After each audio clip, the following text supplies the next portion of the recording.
Okay, you guys hear me okay in the back? Yeah? Okay.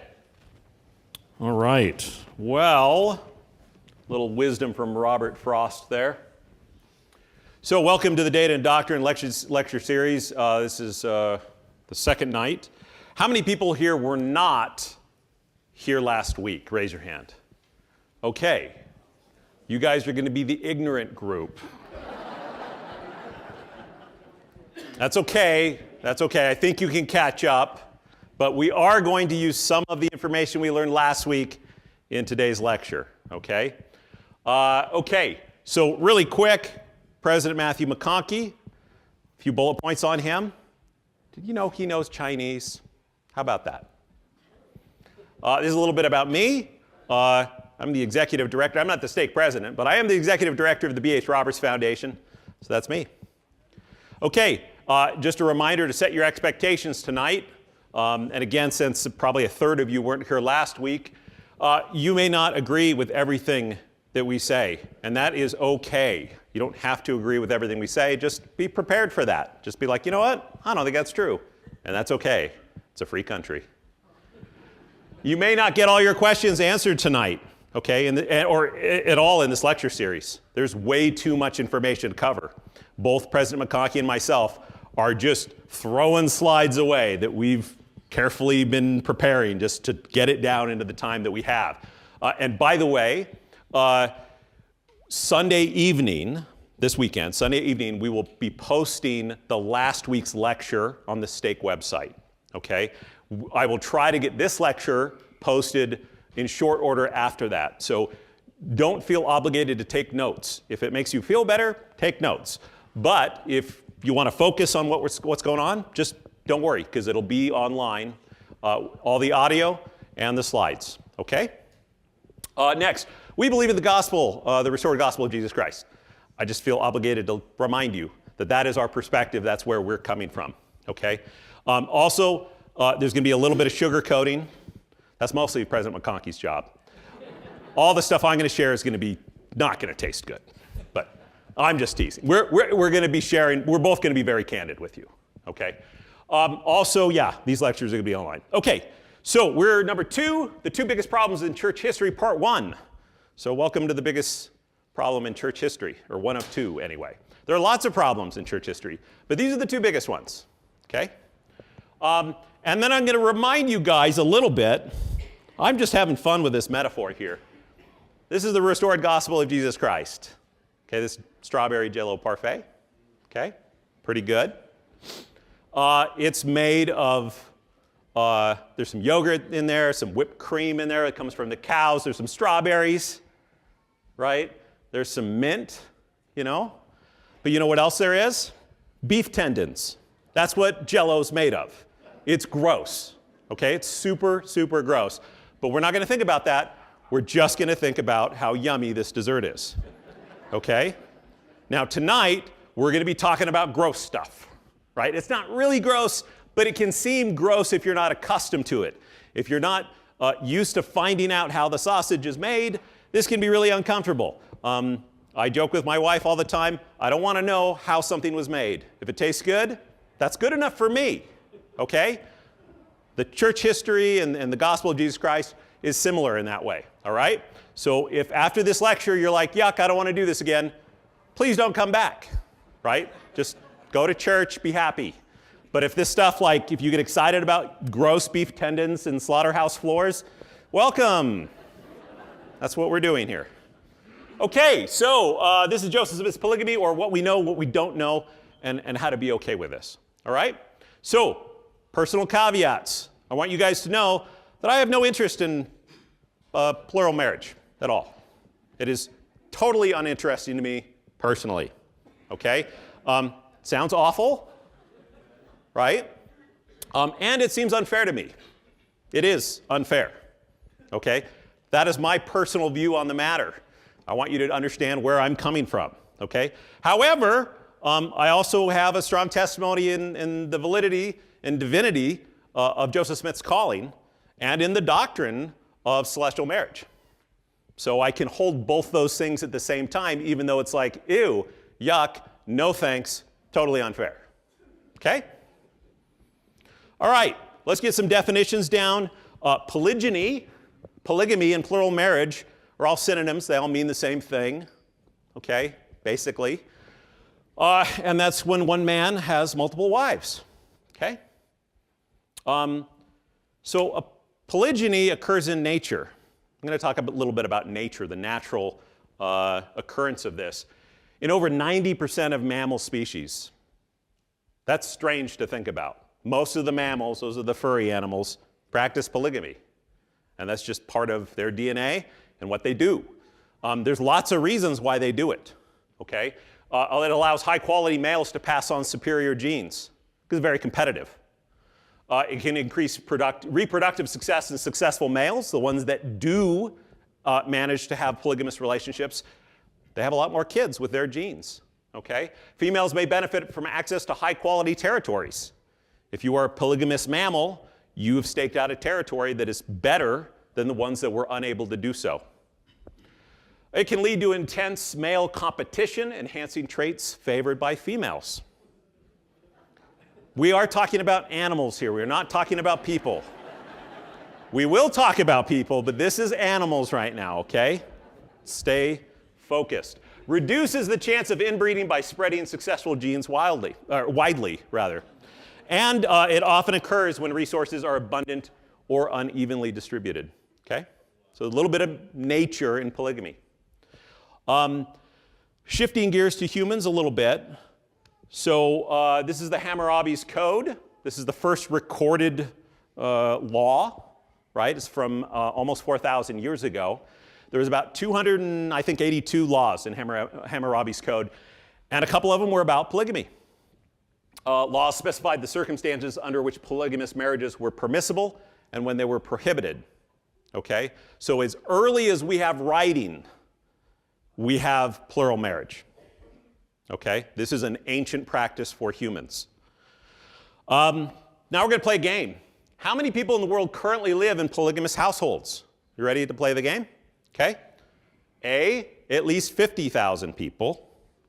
B, at least 2 million people. C, at least 10 million people. Or D, at least 150 million people. Who's going to go with A with me? Raise your hand. Who thinks there are at least 50,000 people? Okay, how about B? 2 million people. Okay, 10 million? 150 million. Yeah, there's a lot. There's a lot of people today that practice plural marriage. Here's a map of where they are. Okay, this was a study that was done by Pew from 2010 to 2018. A lot in Africa, a lot in Muslim countries. Okay, so this is this exists all over the world. It seems weird and icky to us. Sometimes the only time we see polygamous relationships is on reality TV shows, but it is a very real thing for many parts of the world. In fact, fascinating there, I don't know if you can see Mali. A third of the people that live in Mali live in polygamous households. That's tens of millions of people whose lives, this is their life, right? And, you know, is it okay to invalidate their experience and say, well, they're backwards, they're doing it wrong? I don't know. I don't know a lot about polygamy in Mali. Maybe it's awful. I don't know. But I think there's a lot of happy people that live in these relationships that don't make sense to me and seem unfair. Okay. I'm not going to read through this, but sociologists have studied polygamy, modern-day polygamy in humans. I'm going to point out, then there's advantages and disadvantages that these sociologists have identified. A couple I want to point out is there's feelings of jealousy among spouses. That's been well documented. On the other hand, there's feelings of cooperation among spouses that has also been documented. There's a problem of excluding men from the sexual marketplace in polygamous societies. And also, there's a distribution of child-rearing burdens. So there's pros and cons, lots of them, lots of research on it. If you're interested in sociological research, there's plenty of information out there if you're fascinated by modern-day polygamy that isn't related to the Church of Jesus Christ of Latter-day Saints. Okay, now that we've kind of gone through that, there's some facts I want you to consider. One is that polygamy is very common in nature, and it supports the survival and propagation of species. This is a design of our world and the animals in our world, and it was designed by God. Again, I don't know, it's his plan, but that's what he did. Polygamy is inherently asymmetrical. Don't want to beat a dead horse, but yeah, it's not equal. As far back as humans have made records, humans have practiced polygamy. So these are kind of the three facts that we need to wrestle with and deal with. This is reality. Whether we think this is the coolest thing since sliced bread, or we think this is an atrocious abomination, these facts are not changing. Okay? Okay, you ready? Now we're going to talk about Latter-day Saint polygamy. All right? And I want to remind everyone, the past is a foreign country. They do things differently there. So this is really hard for people to transport themselves back 150 years and think how people thought back then. All right? We're going to cover a little bit of basic Utah polygamy, just some basic statistics, then we're going to get to Joseph Smith. Okay? So, how many people practice plural marriage? Well, this is a hard question to answer because the U.S. Census data, we don't have records that talk about polygamy. The church didn't keep records on who practiced polygamy, or if they did, we don't have access to them. Many research projects have been conducted over the years, but usually they pick one ward in Draper from the 1850s, or they pick one ward in St. George from the 1890s, and they'll study that ward. Utah settlements, Mormon settlements throughout the West were very different from each other, right? So what we have to do to make these estimates is to amalgamate all the different studies over the years and make guesses, okay? So this is the nature of it. But on average, about 1 in 5 men practiced plural marriage, okay? So that is the data on that. What was the typical number of wives in Latter-day Saint plural marriage? Again, very similar, difficult data. This data in particular, this is a snapshot. The University of Virginia has a database from 1853. It's a very detailed database. About 2.2 wives on average, okay? There's the 0.2. The standard deviation for you math nerds is 1.4, okay? And what that means is that it was pretty tight. You mostly have 2 wives, maybe sometimes 3, but generally speaking, you do not have large polygamous families with many, many, many wives. That is the exception. It was relatively rare. Of course, that's what we hear most about. But generally speaking, we're talking about 2. Okay, why does God command polygamy? President McConkie is going to talk a lot about this, but I wanted to bring up one important point in the scriptures. It says, in Jacob, for if I will, saith the Lord of hosts, raise up seed unto me, I will command my people. So raising seed up to God is his stated reason, one of his stated reasons for institutionalizing polygamy. So the question is did that work in Utah? It did. We don't have a lot of data on how many kids lived in Utah, but we do have some records on dependents based on employed people in Utah and in the U.S., so we can make comparisons. The red portion there is from 1850 to 1910. That's about the time when you're going to have children of polygamists. The blue is Utah, and the green is the U.S. So the summary is we had a lot more kids than the average U.S. Family. So yeah, it worked. In fact, we had at the peak in 1860, we had almost twice as many children per employed person. So yeah, that worked. We ended up with lots more children that were raised in the covenant. So it did work. Okay, real quick question here. Did Latter-day Saint polygamy have anything to do with helping widows whose husbands had died on the trek west? No, not really. Here's data from the Overland Pioneers database that shows female migration, the percent of female migration compared to males. That red line is 50%. Basically, we have just as many men as women coming across to Utah. So we didn't have like this massive deficit of men. Again, depends on the settlement and the region, but generally speaking, that is a common myth. I grew up hearing that as well. Well, women died, they need to be taken care of. That's not to say that that didn't happen. It certainly did.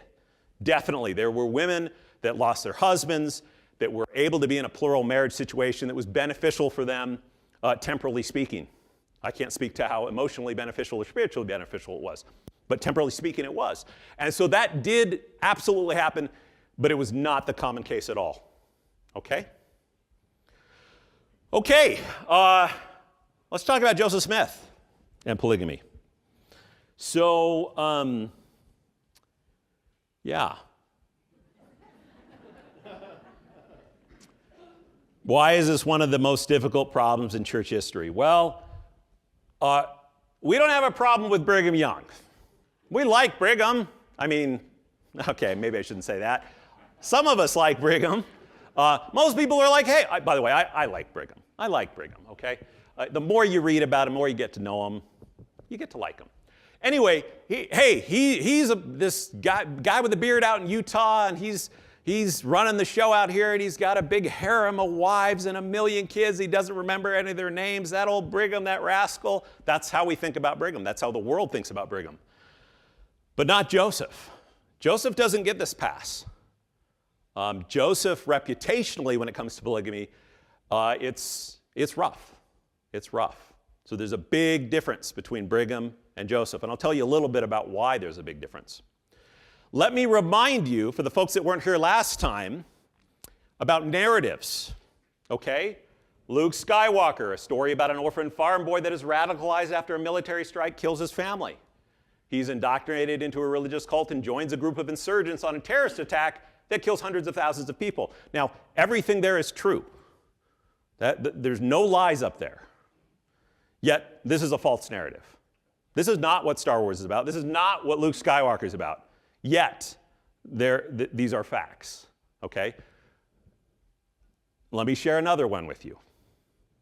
A story about a precocious Jewish boy that claims to have divine authority and forms a religious cult.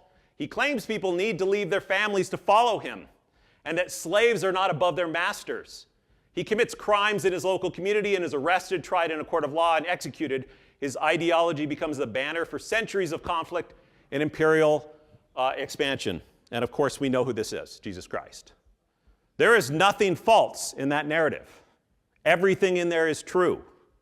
Yet, this is a lie. This is a deception. Yet, it's built from truth. Okay? This is really important to understand when we're studying, well, anything. Just because something is true does not mean that it's not a lie. Okay? I'll share another one with you, of course. A story about a young farm boy that is radicalized after claiming to have a vision from God. He declares himself a prophet, marries dozens of women, including a 14-year-old girl, directs a mob to destroy a newspaper printing press that spoke out against him, and eventually dies in a gunfight. There is nothing false about that narrative. Yet, it's essentially a lie. This is what we're going to dig into tonight, guys. So, and now we're going to get to the part where this is really hard, okay? Because the narrative about Joseph Smith is irresistible.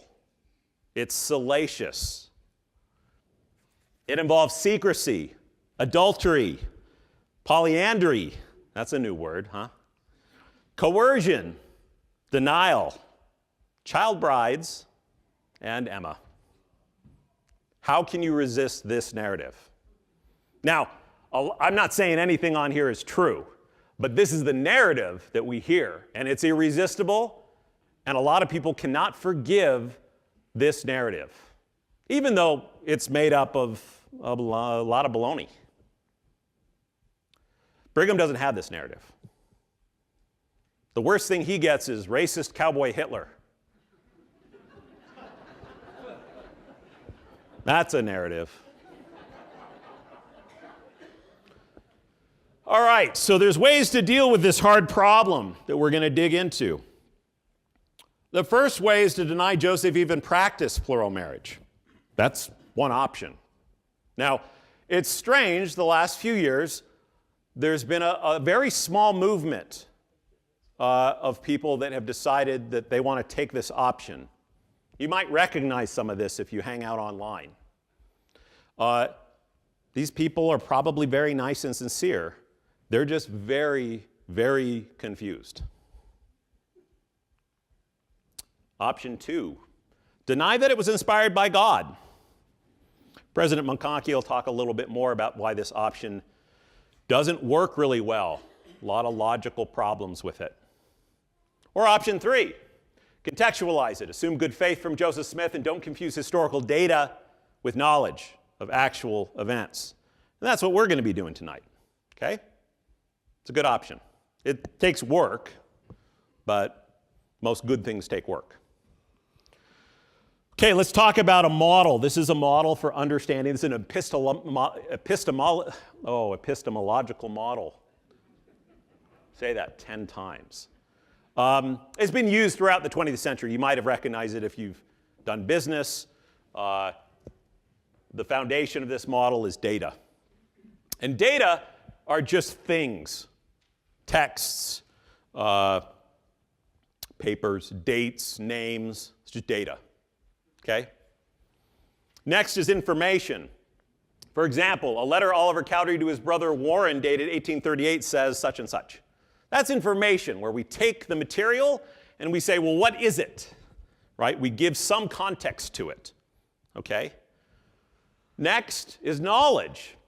Well, after handwriting analysis, maybe date corroboration, provenance, context, plausibility, bias analysis, we decide, hey, I think this is true, right?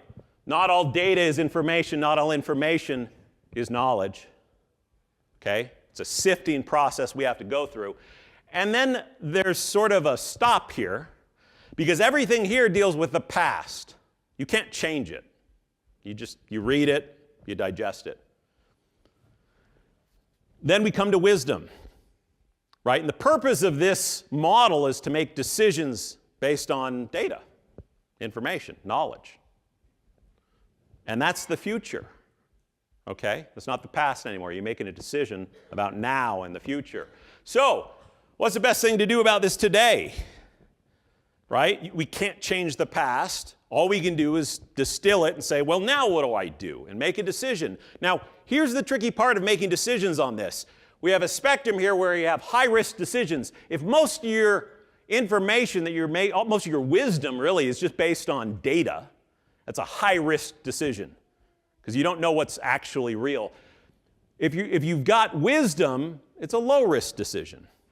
So it's really important to work really hard to get up to wisdom. Try to turn that data into information, that information into knowledge, and then make good decisions about it, right? This is like, oh my gosh, I found out about this thing in church history, and now I'm going to break my temple covenants. Well, that's maybe not a wise decision based on wisdom. That might be based on data, which is the worst kind of decision you can make. It's very high risk. So that's an important thing to understand. Okay, so where does this data come from on this topic of Joseph Smith and polygamy? Most of it comes from recollections from many decades later, typically Joseph's wives. Okay, so a lot of this data is 20 years later, 30 years, 40 years later.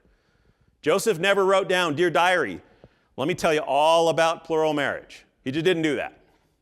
Like almost no one did that. Okay? The second place it comes from is contemporary reports, typically from apostates. In the 1830s and 1840s, if you left the church and you were angry at the church and you hated Joseph Smith, you wrote pamphlets or you went to the newspapers and said, "Let me tell you all about how horrible they are." That's where we get a lot of data about Joseph Smith's polygamy. Okay? And the last one is the deposition transcripts from the Temple Lot trial. I'll tell you a little bit about that. But these are the three primary places we get data on this topic. You might have noticed all these sources are lousy. It's just all we have. Okay? And we'll talk a little bit about this. The Temple Lot trial, I'll just give you some context. There's a guy named Granville Hedrick, okay, and he left the church, and he kind of formed his own church.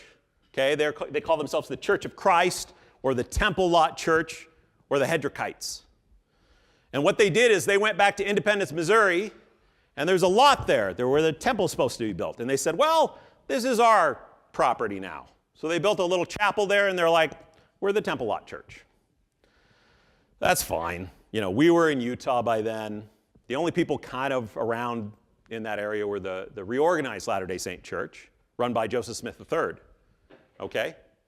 Well, anyway, the RLDS Church said, you know what? Those folks are out in Utah that we don't like, the Brighamites, and that's what they call us, And you know what? We're going to take over all these properties, these historic properties. So we want the Temple Lot. So they had a fight, right? The Temple Lot Church and the RLDS Church started fighting with each other and filed a lawsuit. This was like in the 1890s. Okay? So long time after Joseph Smith had been dead for nearly 50 years. Well, this is what's interesting about this, is our church, the Latter-day Saint Church in Utah, said, well, this is interesting. Two splinter groups are fighting. The RLDS Church is annoying the heck out of us. They keep sending missionaries out to Utah. They don't believe plural marriage was a real thing, and they're giving us a hard time. So they went to the Temple Lot folks and said, how about we help you? They only had like 100 members. It was a tiny little church. And they said, oh, you'll fund our lawsuit? We don't believe in polygamy either. And us from Salt Lake said, that's okay. We'll take care of you. This is going to be our strategy. The original Church of Joseph Smith practiced polygamy, and because the RLDS Church doesn't practice polygamy, they aren't the original church. That was the legal argument. Now, the Temple Lot folks are like, we don't do that either. It doesn't matter. You are on the Temple Lot. You have the deed. You have a chapel on the lot. 9/10 of the law and all that. Don't worry. These new guys, the RLDS Church, so all we got to do is prove that they don't practice polygamy and that Joseph did. So what did they do? The folks in Salt Lake said, well, do we have any Joseph Smith's wives left over 50 years later? So they went and rounded up a handful of them and said, would you help us with this testimony? These people don't think you were married to Joseph. And the wives said, you better believe I was married to him. That's my husband you're talking about. So they went and testified. And that is one of the primary sources of information we have on Joseph Smith's polygamy, is that lawsuit transcript.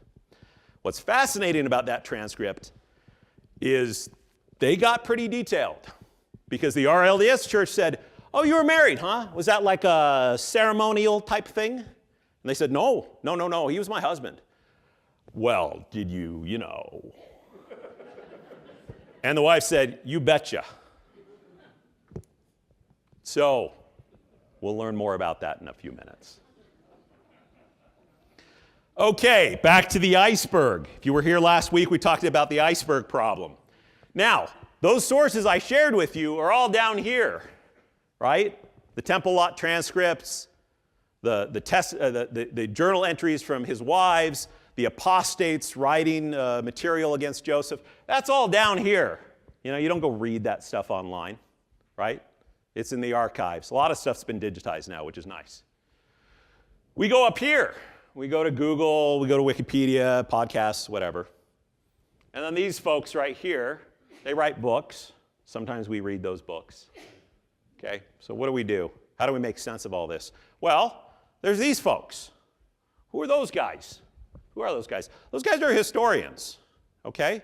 Now, there are a lot of historians. I've just picked 2, 4, 6, 8. 8 historians that have some expertise on Joseph Smith's polygamy. There's not a lot of them. This is most of them, frankly. And they all have different opinions. None of these people agree on anything. Well, they agree on some things. None of them agree on everything. Some of these are my friends, right? I know some of these folks. Good people. And if you recall, this is where they fit in. Remember Super Persuader. We don't have time to dive down that iceberg. That takes months and years to become an expert in a field. So we go to a Super Persuader and we say, hey, Super Persuader, what was Fanny Alger? Was she the first plural wife of Joseph, or was it an adulterous affair? And the Super Persuader, we'll cover that in a minute, but the Super Persuader, well, That's who the super persuaders are. And if you recall, there's the adulterous affair data, and there's the authorized plural marriage data. And the super persuader is going to dish out the data that they think is important. They're all going to dish out different data. Now, I'm not saying these people are dishonest. I'm just saying, hey, man, a 400-page book is 400 pages. It's not 1,200 because you got to pick and choose. A 60-minute podcast, 60 minutes. You don't have 12 hours. So you're going to pick and choose. I'm going to pick and choose, right? This is how this works. Now, let me show you a specific example here. See that chicken scratch up there? This is what it says. It says, Joseph also said, I will give you until tomorrow to decide this matter. If you reject this message, the gate will be closed forever against you. This is what Lucy Walker said about Joseph Smith talking to her about becoming a plural wife. Okay? So she wrote about this about 40 years later. This is her own, this is not part of the temple lot. This is just her own writing about it. Now, the question, did Joseph coerce Lucy Walker into plural marriage by threatening damnation if she rejected him? It's a common question people ask that are digging into this. Well, is this a fact or not? What do we have? And again, last week we talked about what facts are made of. They're made of evidence and then some level of uncertainty, right? I've arbitrarily assigned 70% evidence and 30% uncertainty. Well, guess what? One of these historians might say, yeah, that's a historical fact. He absolutely coerced her and threatened her with damnation. Another historian might say, well, there's a lot of context missing, and some of that we will never know, and it's unfair to judge what Joseph meant in this specific case. Another historian might say, well, no, that's not something that's consistent with what we know about Joseph's character based on the evidence we have. These all three statements are reasonable, but they're largely incompatible with each other. And the historians, the experts that dove into the iceberg, this is what they're going to tell you. And since they're super persuaders, they're going to persuade you.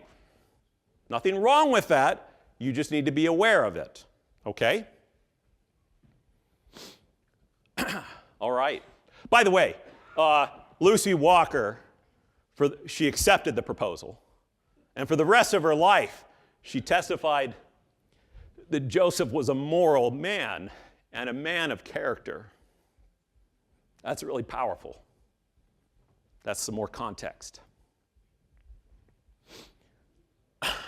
Okay, I'm really going to beat this dead horse. What's that? What number was she? Oh, I have no idea. In fact, that's a difficult question, and we'll get to that when we're talking about numbering wives. It is not an easy problem. Okay, I'm going to beat this dead horse because this is so important that you understand this. Okay. I'm going to show you a graph here where the y-axis is accepting of plural marriage and rejecting of plural marriage. This is an idea that I accept it, I think it's a doctrine that's valid, or no, it's not valid. I don't care who made it, God, Jesus, not okay. Those are two opposing views. On the x-axis, we have disaffected or former Latter-day Saints, and then we have adherence to the Latter-day Saint faith. Now, our super persuaders, our historians that write books on this, that give lectures on this, all of them fall somewhere in this. All of them do, right? Now, I'm not going to go ahead and name my friends, right? I'll leave that up to them.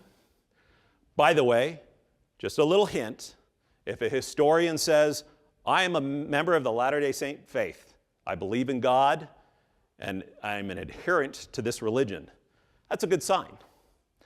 If they don't talk about it, if they say, well, that's personal,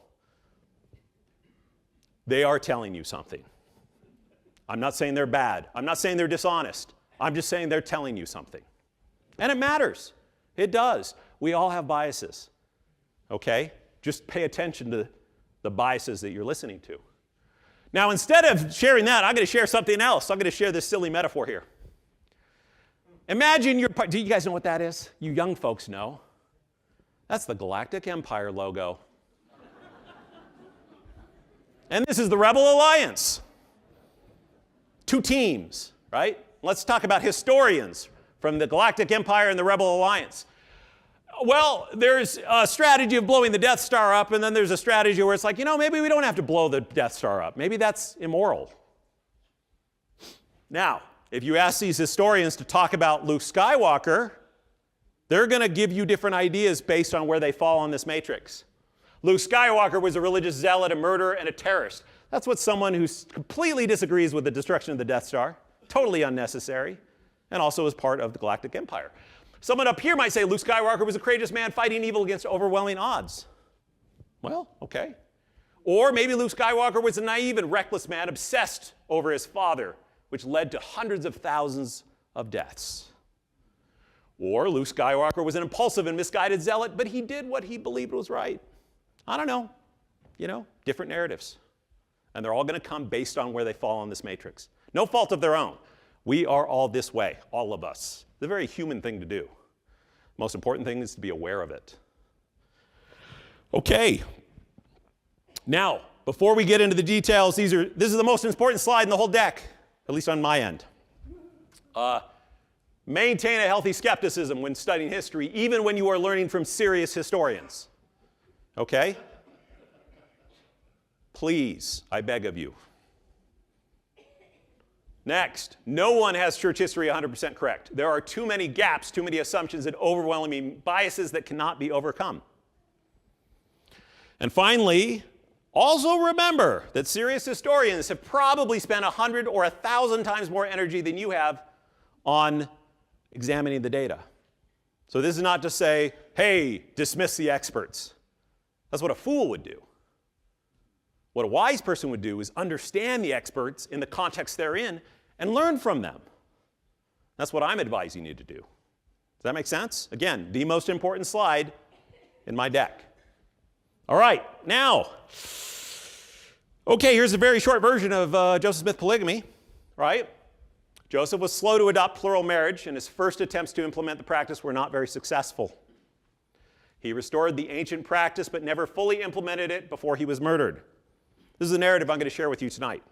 And again, I have my biases. I've spent hundreds and hundreds of hours examining data. This is my full-time job. That's what I do all day, every day, is study hard problems in church history at the B.H. Roberts Foundation. And so what I'm going to share with you is based on the data that I can cram into a very short amount of time. Okay, here we go. Joseph Smith and plural marriage. Here's a matrix. Here we have implementation of plural marriage on the y-axis and restoration knowledge on the x-axis. Up there in the upper right, we have Brigham Young, plural marriage with offspring. Right? Remember, what's the purpose of plural marriage? Have kids. They can be raised up in the covenant. So he implemented plural marriage fully, and he has full restoration knowledge. Joseph Smith started here. He learns that plural marriage will be restored, and then he ignores it for 3 years. He's like, thanks for sharing, God. Well, at some point, we'll talk more about this, God's like, no, for reals, you got to do this. So he hooks up with Fanny Alger. Hooks up, that's probably the wrong word to use. Anyway, he marries Fanny Alger, and it goes poorly. Okay? Well, then he ignores plural marriage for another 6 years. Okay? Now, he's continuing restoration knowledge. Well, finally, we're in Nauvoo. He teaches his inner circle about polygamy, and he's sealed to women, but most of the women he's sealed to are married already. A lot of them are pregnant. So he's like, God, look, I'm doing it. Right? This counts? Well, that didn't work out. So, it was fine. It just wasn't good enough. That's not real polygamy. And so he continues to be sealed to women, never does have any offspring, and is murdered. So this is an overview, and we'll dig into each step of this. Okay? But this is kind of what happened. Okay, again, very abridged timeline I'm going to go through. In spring of 1829, Joseph Smith translates the Book of Mormon. He reads in Jacob, oh my gosh, God is okay with plural marriage. Wow, that's weird. Okay, all right, a couple years later, he's on record teaching W.W. Phelps and other elders. This is during the Lamanite mission. He says, hey guys, what do you think about polygamy? We might be doing that. And they're like, that's kind of weird. Doesn't do anything for a few years. Doesn't like the idea. A few moments later. Well, here's a story about an angel appears to Joseph multiple times. And the story goes that the angel had a sword and said, Joseph, I'm as serious as a heart attack. You need to practice plural marriage. Now, we're pretty confident this happened because a lot of people attested to it, including some of Joseph's wives. But a lot of people said, oh yeah, Joseph told me that story. This is why he decided, oh, I guess I have to do this.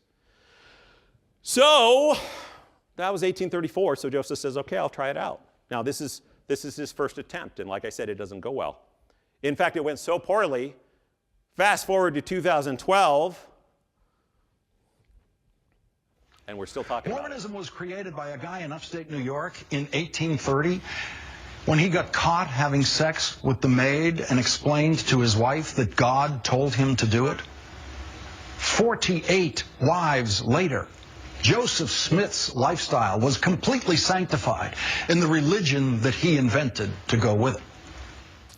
Yeah. MSNBC. That's a product of Mitt Romney, running for president, so people start pulling stuff out of the gutter.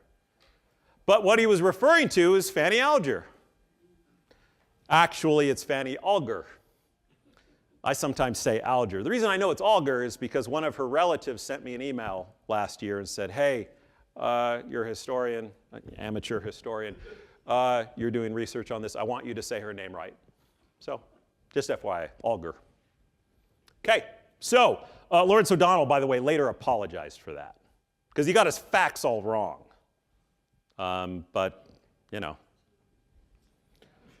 Okay, let's talk about Fanny Alger, 1835. Fanny worked for the Smith family, and they were married, probably 1835. We don't know exactly when. Very little data on this. Fanny was probably 18. Joseph was probably 29. Not unusual at all at the time, as far as differentiation between ages of people being married. In 1899, Fanny and Joseph are sealed together in Salt Lake Temple. That is the short version of the story. The only thing we ever have on record of Fanny saying anything about this ever is, that is all a matter of my own and I have nothing to communicate. Thanks, Fanny. We don't know anything. Later, this dissolved shortly after this, maybe a year later. She went off and she married a guy named Solomon Custer and had like 9 kids. Then she became a Universalist and then a spiritualist. Seances. Anyway, that's what she did. Okay, this is what we don't have. We don't have her birth year. We don't have a marriage year record. We have no contemporary reports of the relationship from anyone. Fanny Alger never recorded anything about the relationship. Joseph Smith never recorded anything about the relationship. What we do have is a 7-year-old unsourced claim by a man named Fanny Brewer from Boston, published by John C. Bennett, that Joseph had sex with a young orphan girl. He said that Joseph hired 2 men to kill another man and that Hiram stole $1,400 worth of goods from him. Okay, what else do we have?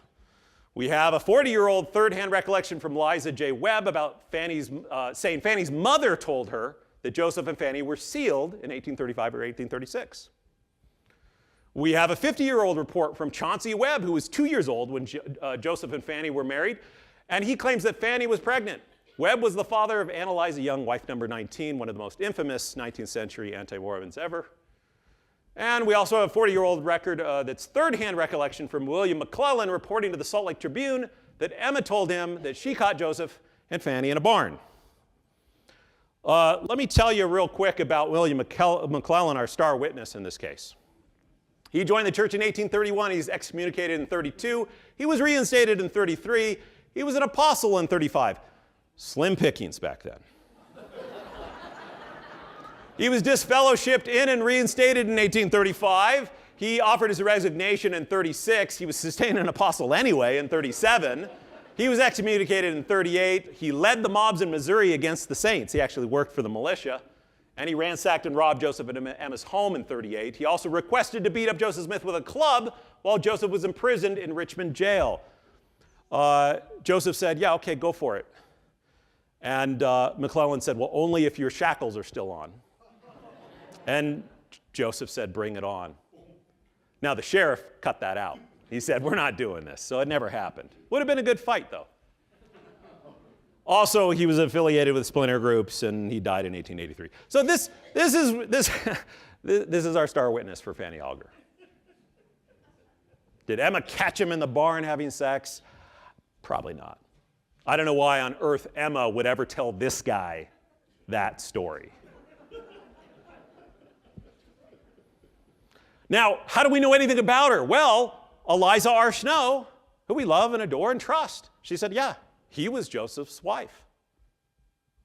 We also have Oliver Cowdery, who referred to it as an affair. He said, yeah, Fanny Alger and Joseph, that was a thing. Now, in 1836, we received the sealing keys. So Fanny Alger and Joseph probably weren't sealed eternally, but they were married, more of a biblical polygamous marriage. It's possible that they were sealed with the keys. The marriage may have happened in 36. After this, we just don't know. Circumstantial evidence is difficult to tell. A few moments later. Oh, right. Yeah. Anyway. Oh, by the way, I didn't tell you. Oliver Cowdery got excommunicated a couple years later for accusing Joseph Smith of adultery, among other things. He came back to the church 10 years later and said, my bad. But anyway. Okay. All right. I got to hurry up. 1841, Joseph teaches a small trusted group about plural marriage. Okay, we're in Nauvoo. Nauvoo, this is where all the fun stuff happens. So was Joseph prowling the streets looking for young women to marry? Probably not. How do we know? Well, these are the people he married first. A pregnant woman, a married woman, his younger brother's widow, another pregnant woman, and then another married woman. Back in the 19th century, you didn't have sex with pregnant women. It was not something that was allowed. It was considered to be dangerous medically. Some of these women were 7 months pregnant. This was not what he was doing, right? Now, you can make a story that he was preying on pregnant women that were married. That doesn't make a lot of sense based on the data. Now, Louisa Beaman is traditionally the first wife.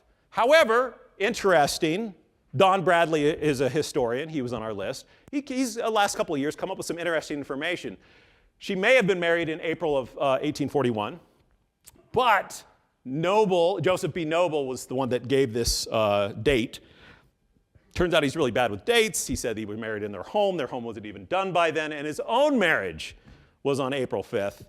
And so it's entirely possible this is wrong. He got married a year later. We don't know, but it ties together pretty well. So we'll see. Again, we just don't know. Okay, next year, 1842, Joseph introduced the endowment, and he says, okay, I'm going to do this for real now. So he starts marrying single women. Okay, enter John C. Bennett. He joined the church in 1840. He was the mayor of Nauvoo. He was a major general in the army, in the Nauvoo Legion. He was assistant to president of the church. He was a botanist and a chicken breeder. He was excommunicated for adultery and spiritual wifery. Spiritual wifery is another name for, well, it's something he coined. He would go to women and say, hey, trust me, this is part of the church. Have sex with me. It's okay, this is not a sin. And he'd go to women and another woman and another woman. And then he'd get men to say, hey, be part of this spiritual wifery system. He used accusations that he actually started acting as a pimp and procuring women for men in Nauvoo. Lots of bad news around this guy. He also performed abortions in Nauvoo, reportedly, and rumored to have been with men. Anyway, he joined the Strangites, but was excommunicated for sexual misconduct. Shocking, I know. He wrote the History of the Saints, or the expose of Joseph Smith and Mormonism. This is where an enormous amount of data comes from Joseph Smith's polygamy. So, lousy source, but beggars can't be choosers.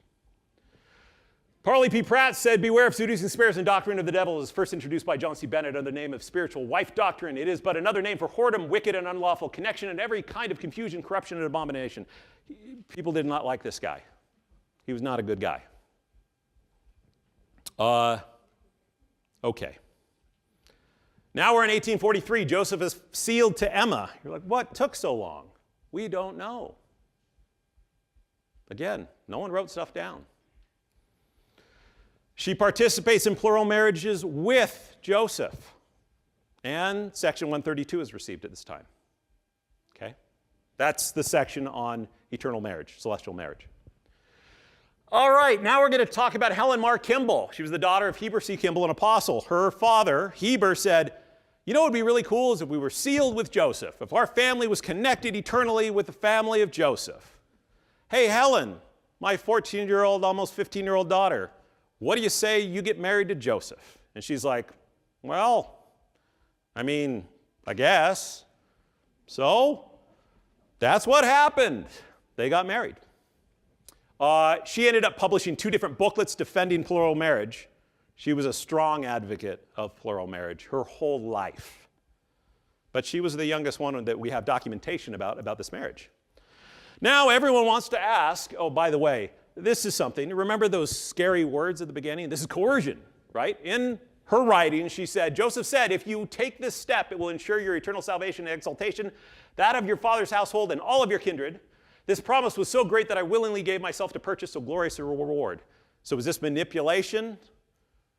Or is this simply saying, hey, this is part of a covenant that you enter into and you are rewarded for these covenants? I don't know. Depends on where your perspective is.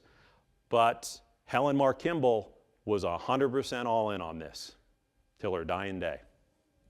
By the way, she got married afterwards and had a bunch of kids. I think 11 kids. Good woman. So this is the question everyone wants to know. Did Joseph have sex with a 14-year-old girl? Well, probably not.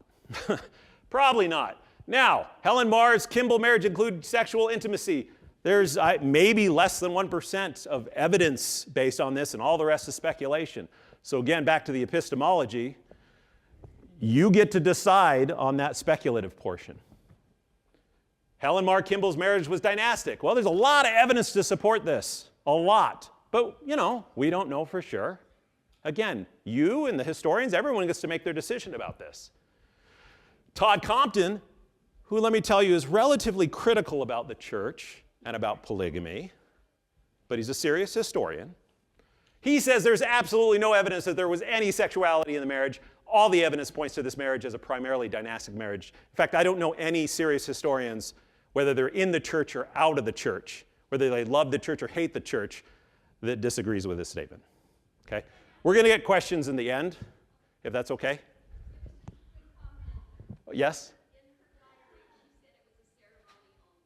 Right. Yes. Yeah. We have a lot of information from her diary, again, that supports this view. Okay, we're almost done here. 1844, Nauvoo expositor accuses Joseph Smith of polygamy. Joseph orders it destroyed, and he's murdered in Carthage. So that was the whirlwind tour of Joseph's polygamy. I pretty much hit all the high points and the low points. There might be a few details here and there that I had to skip over, but you got the bulk of it. If you study this, if you're interested, you're not going to find anything to surprise you after this. This is kind of it. Okay, miscellaneous, real quick. We're going to have enough time for President McConkie, but then it'll be 9:30 or 8:30, and if you want to stay for questions, we'll do it. Okay? We thought we might have some time left over, we don't. Did Joseph have sex with his plural wives? The temple lot data indicates, yeah, he probably did with some of them. Not very many of them. We have some data, but yes, they were very open about it. They're like, guess what? He's my husband. Guess what husbands and wives do? Ta-da! There's not a lot more to it than that. Did Joseph have any children with his plural wives? Well, here's a list of children that people think might be Joseph's offspring. And those are a list of wives.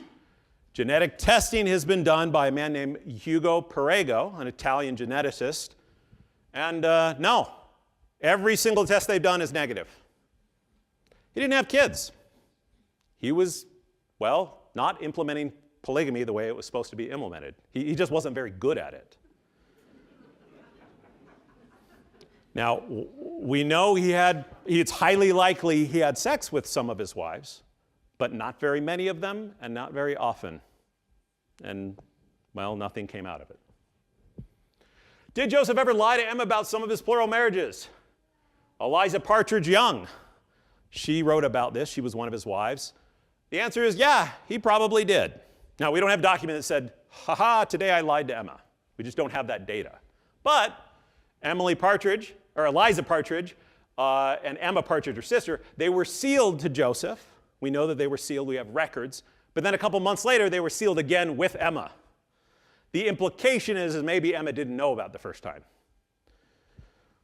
We also have information that Emma wasn't fond of this practice in general. But so did he keep the truth from Emma? Yeah, he probably did. Probably was awful.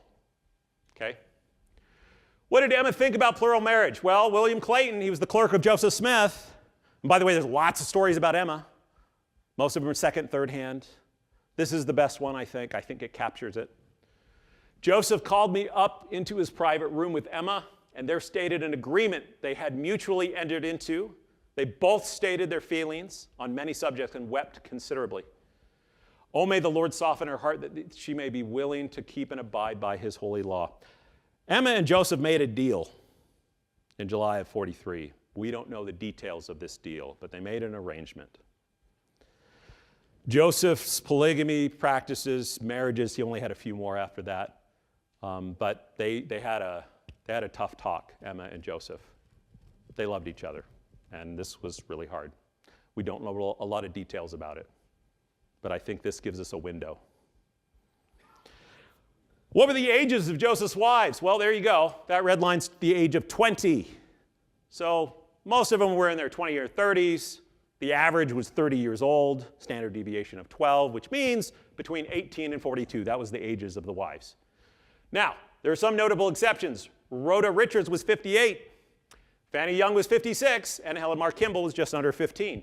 There are some, the light blue over on the right side, there's some really old and some really young. We have almost no data on them, and we're not even sure they were actually wives of Joseph. We have some data that they might have been, but nothing good.